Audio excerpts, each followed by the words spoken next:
Kamusta po mga kababayan? Si Kamanong po, ang inyong lingkod. Nagbabalik na naman po muli para po magkomento po sa inyo dito po sa Tambayan mga kabayan. Samahan niyo po inyong lingkod at tayo po magkomentuhan na. Komentuhan po natin mga tambay, ito pong si Senator Lacson at ang ombudsman po na si Boying mga kababayan. Ayon po sa kanilang dalawa ay si Bonoan na po. Si Bonoan na po ang nanloko mga kababayan. Niloko itong si tinatawag na bangag at si bongit ng kanyang ate na si Senadora Amy Marcos. Si Bonoan na po ang itinuturo naman ngayon. Sa Kongreso po ang itinuturo ay si Saldico. Pagdating naman po rito sa Malacanang, mga kabayan, ay si Bonoan naman na wala na po sa Pilipinas na katulad ni Saldico. Umpisahan po natin pakinggan ang pahayag po ng ombudsman at isunod po natin si Senator Lacson. Mga kababayan, grabe po, no? Grabe. Talagang kailangan po talaga nilang i-twist ang issue para po hindi masangkot sa korupsyon. At yung ipinangako po na makukulong ng Disyembre, baka po yan ay mangyari po yan pag bago na po ang presidente. Hindi po sa ngayon dahil panay po ang turo. Ang nagbitiw sa pwesto na Department of Public Works and Highways Secretary Manuel Ulitin po natin. Nananatiling nasa Amerika ang nagbitiw sa pwesto na Department of Public Works and Highways Secretary Manuel Bonoan. Ito'y sa kabila ng kasalukuyang investigasyon sa mga proyektong pang-infrastruktura sa kanyang dating pinamumuno ang ahensya. Ayon kay Ombudsman Crispin Remulla, lumagpas na sa itinakdang panahon ang pananatili nito sa ibang bansa. It's overstaying already. So kung na-monitor tayo ng US Embassy o ng American ng State Department, overstaying na si Manny Bonoan. They can actually send him home already. They can actually deport him already. Kahit nag-apply siya ng extension of stay, pag hindi ginagrant yan, technically pwede siya mong sipain pa uwi dito. Noong November 11, 2025, nagpaalam si Bonoan na pupunta ng US kasama ang kanyang asawa upang samahan ito na magpagamot. Ipinangako ng dating kalihim na babalik ito ng bansa December 17, 2025. Ngunit hanggang ngayon ay hindi pa rin ito umuuwi. Kaugnay nito, inisyuhan na rin si Bonoan ng sapina ng Senado upang dumalo sa isasagawang pagdinig ng Senate Blue Ribbon Committee sa flood control scandal sa Lunes, January 19. Payo ni Remulla kay Bonoan, voluntaryo na lamang na umuwi kaysa sa pilitan pang bitbitin ng mga otoridad. Samantala, bukod sa ibinunyag ni Senator Panfilo Lacson na tahasan umanong niloko ni Bonoan ang Pangulo dahil sa pagsusumite ng mga mali-maling grid coordinates ng flood control projects. Sinigundahan rin ito ni Remulla matapos mapag-alamang ilan sa mga maling lokasyon na ito ay umikot sa unang distrito ng Bulacan. Pero nung tinitingnan namin yung 421 goes, marami talaga improbable. Kaya alam namin, nanggaling din sa First District Bulacan yung coordinates na binago para yan ang mangyari. So, it's Secretary Bonoan or the people within the First Engineering District of Bulacan who did it. Pinaghihinalaang hindi lang si Bonoan ang nagmanipula ng mga datos, kundi maging ang ilang mga opisyal mula sa naturang distrito.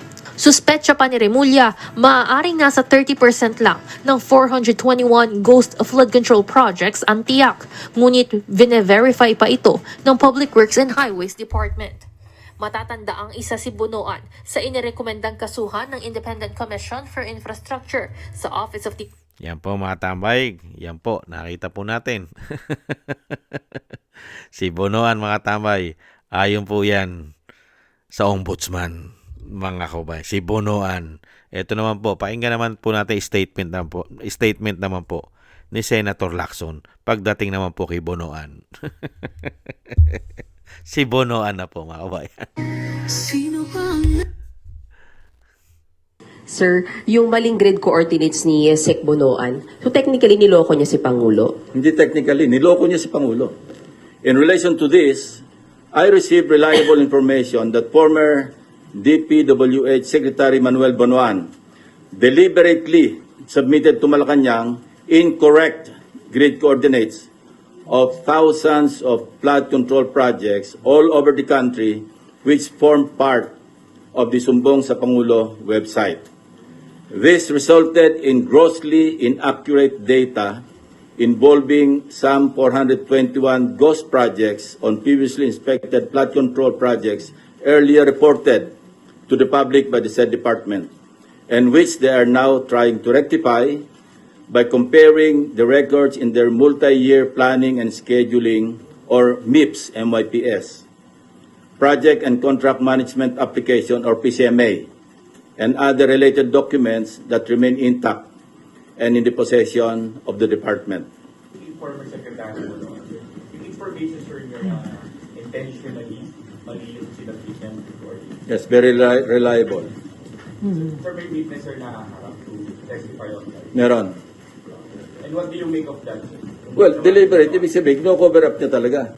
Sir, yung maling grid coordinates ni Yeah, mga tambay, kino-cover up daw po ang tinatawag ng kanyang kapatid na bangag at bongit si Senadora Amy Marcos. At ayon naman po kay Senator Lacson at kay Boying Rimulya, mga kabayan, ay kino-cover up nila ang Pangulo ng Pilipinas. Niloloko, mga kabayan.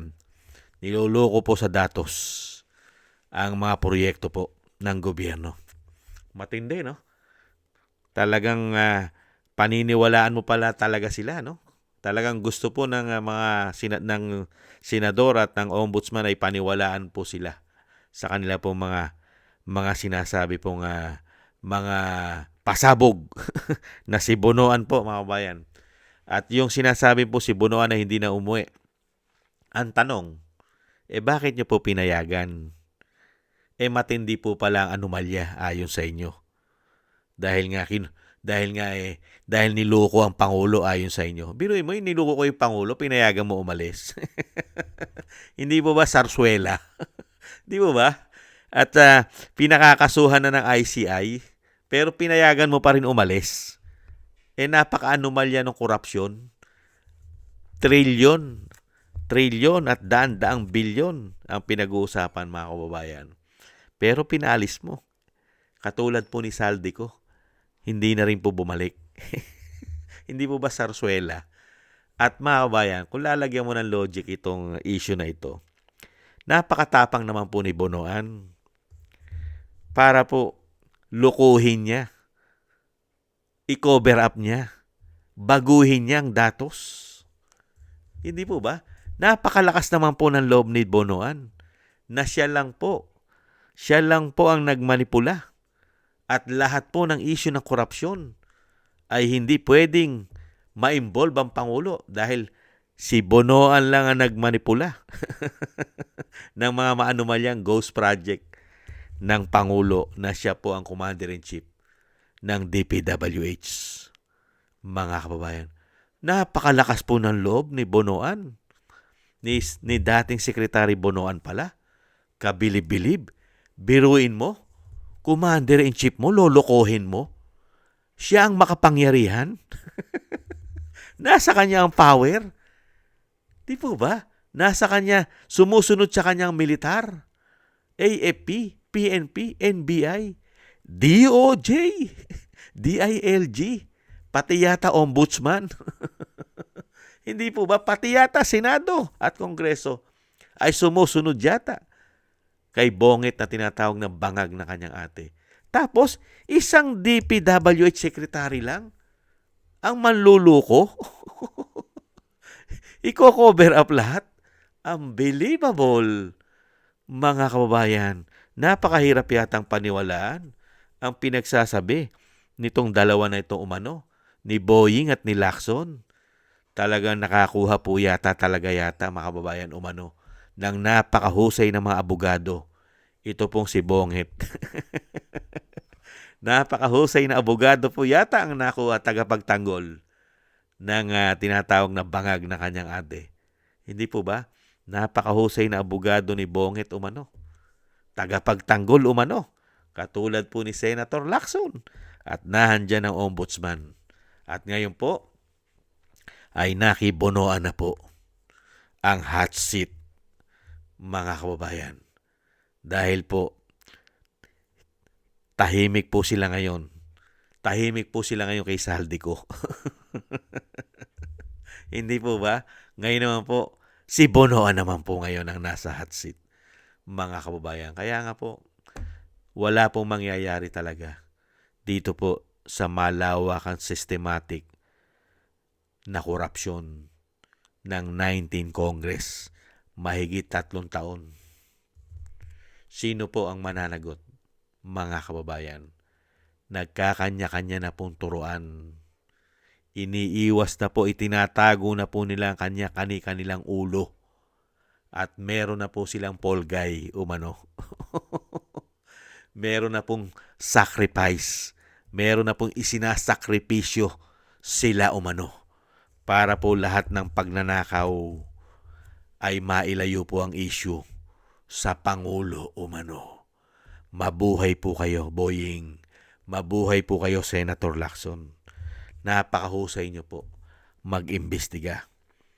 Mga kababayan, isang DPWH Secretary, nagawa niya lahat na manipulahin ang daan-daang bilyon na proyekto ng gobyerno.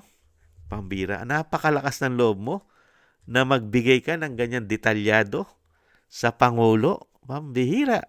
Magkababayan pa yan.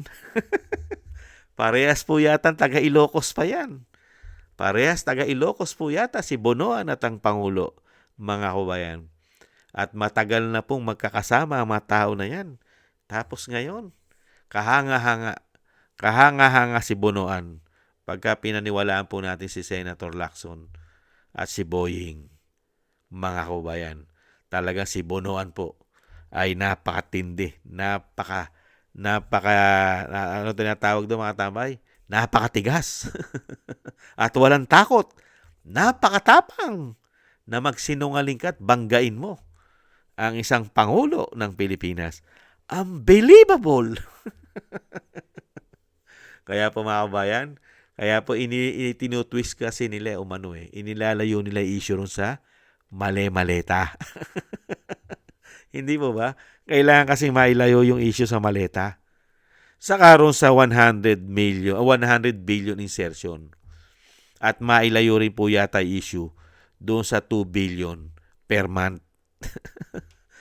At yung issue po sa asawa at yung issue sa anak na napakalaki rin po nakuha mga insertion. Kailangan po kasi mailayo yung issue yata doon sa first family.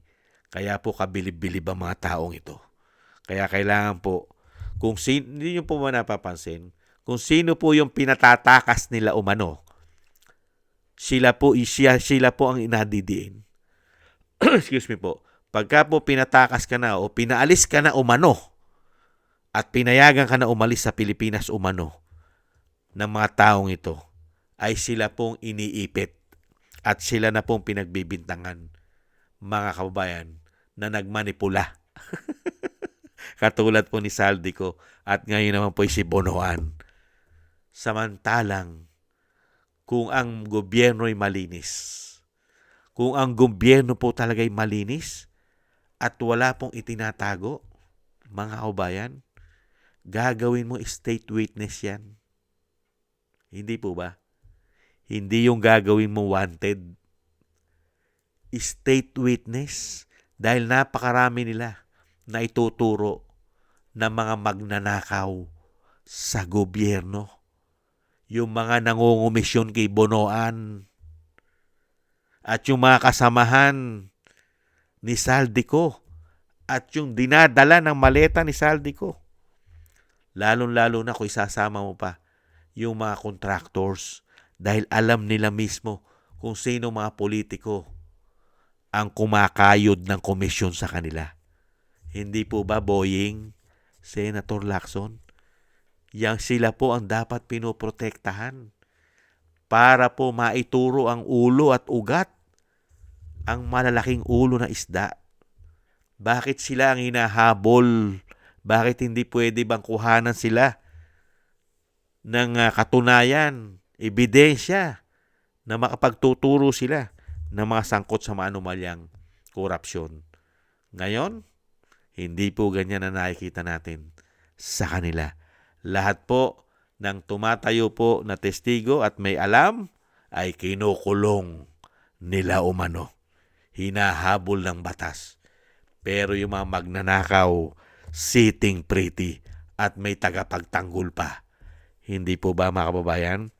Mabuhay po kayo hanggang gusto nyo mga kababayan. At kahanga-hanga po yan. Na ako po'y bilib na bilib po kay Senator Lacson. At ganun din po kay Boying. Mga kababayan, tunay po kayo. Tunay po kayong lingkod bayan. Tunay po. Matindi po kayo maglingkod sa bayan. Kahanga-hanga po kayo. Magparami pa kayo ng lahi ninyo. At kung darating po ang panahon, ay pwede po kayong paggawa ng mga ribulto. Dahil po napakatindi po nyo maghapol ng korupsyon. Ibang klase po kayo.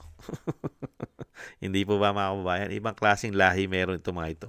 Tumanda na sa politika. Tumanda ng ginagago at niwawalang hiya umano ang mga Pilipino. Kayang-kayang paikutin ang mga Pilipino. Kaya po ang korupsyon ay hindi po matatapos dahil ganito po ang style. Pagka nagkabukuhan na, kanya-kanyang turo na. Mga bayan, tuturo ka na. Ikaw may kasalanan, ikaw. Pero yung tatlong daliri, nakaturo sa'yo. Kayo, mga magnanakaw. Pero yung tatlong daliri, sa'yo nakaturo. Hindi po ba mga kababayan? Thank you po sa mga gusto po natin tambayan mga kabayan sa YouTube at TikTok. At ganoon din po sa ating mga subscribers. Maraming salamat po. Mabuhay po kayo. Sa mga nagbibigay po ng komento, like, share, and subscribe. Thank you po. Shoutout po sa inyo lahat. At thank you rin po sa mga nagbibigay po ng tulong at biyaya.